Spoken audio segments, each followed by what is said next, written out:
बरेच जणांना काही ना काहीतरी गोड खाण्याची इच्छा होत असते, तर त्यावेळेस आपण घरच्या घरीच काही ना काहीतरी बनवून ठेवायचे. इथं मी शेंगादाणे अर्धी वाटी घेतलेले आहेत, ते आपण व्यवस्थित असे भाजून घेऊया.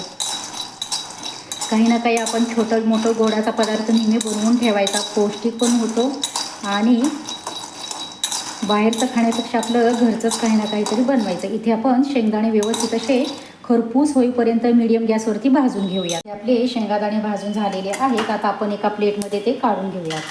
फुटाणे घेतलेले आहेत, फुटाण्याची डाळ घेतलेली आहे. फुटाणे हे भाजलेलेच असतात, पण अगदी थोडेसे आपण हलकेसे याला गरम करून घेणार आहोत आणि ते देखील एका प्लेटमध्ये आपण हे काढून घ्यायचे आहे. इथे आपले फुटाणे भाजून झालेले आहेत, अगदी हलकेसे भाजायचे आहेत. ते देखील आपण एका प्लेटमध्ये काढून घेऊयात. तसे इथे तीळ घेतलेले आहेत, अगदी थोडेसे तीळ घेतलेले आहेत, ते देखील आपण घालून घेऊयात.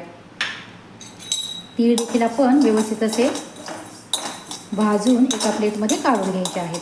तीळ देखील आपले छान भाजून झालेले आहेत. आता आपण एका प्लेटमध्ये ते देखील काढून घेऊयात. इथे शेंगादाण्याचे पण टरफलं काढून घेतलेले आहेत आणि हे सर्व थंड झालेलं आहे. आता याच कढईमध्ये आपल्याला तूप घालून घ्यायचं आहे.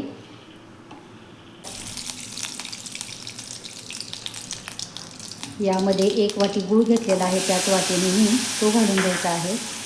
गूळ आपल्याला व्यवस्थित असा गॅस बारीक करायचा आहे. पूर्णपणे आपल्याला गूळ वितळवून घ्यायचा आहे.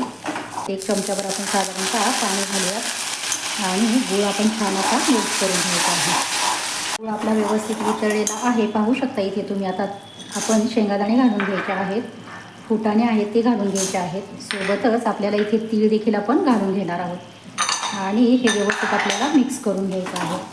हलकंसं मिक्स करून घ्यायचं या सर्व गोष्टी.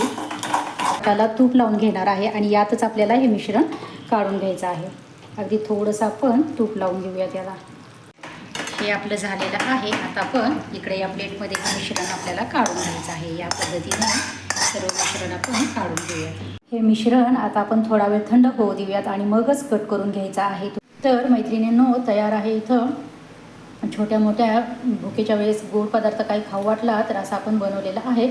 रेसिपी अगदी साधी सोपी आहे. आवडली तर नक्कीच व्हिडिओला लाईक करा, शेअर करा, कमेंट करा. चॅनलवरती नवीन असाल, सबस्क्राईब केले नसेल तर नक्की चॅनलला सबस्क्राईब करा व शेजारील बेल आयकॉनही प्रेस करा. धन्यवाद.